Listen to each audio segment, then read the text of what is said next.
Bakari Nondo Mwamnyeto for the game for tomorrow. You are involved. The last game in the FA Cup, but he's come back this week, trained really well, and he'll be involved tomorrow in the game. For your sake, for the his history and where he stands in Tanzanian football. Did he have a couple of tough moments in that game? Yes, of course, but he's human. He's allowed to have those. We're all allowed to make mistakes, and I will never question his ability. He's one of the best defenders in this country, and for me, he has my support always, just like all the other players. I encourage the players to allow themselves to feel like they can make mistakes, because we need to feel vulnerable, and mistakes are part of football. And if you're afraid of making mistakes, I always tell the players, you can never express yourself to the best of your ability, because the fear of making mistakes always, most of the time, gets the better of you. So make mistakes, but the reaction after you make the mistake and how you bounce back is the most important thing for me. And he has done very well.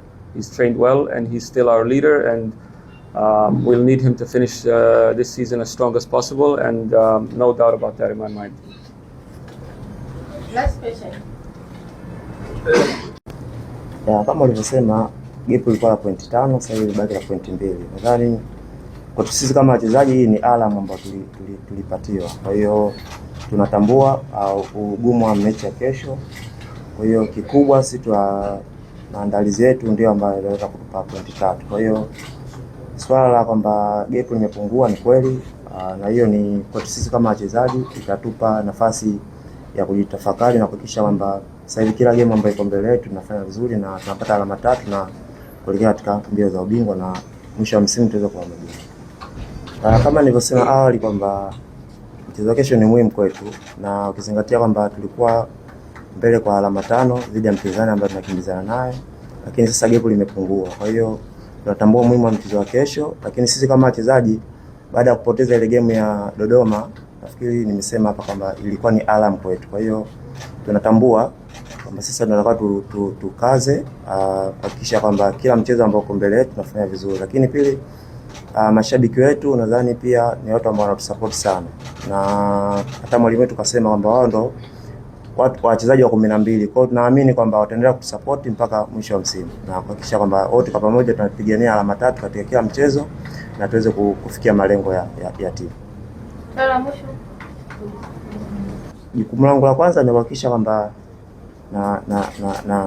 napata nafasi ya kucheza, lakini siwezi kupingana na injury inapotokea. Kwa hiyo nipo katika position hiyo ya maumivu, lakini naamini kabla ya ligi kuisha, inshallah nitakuwa nimerejea kuhakikisha kwamba naipambania timu yangu na tunapata mafanikio kwa pamoja.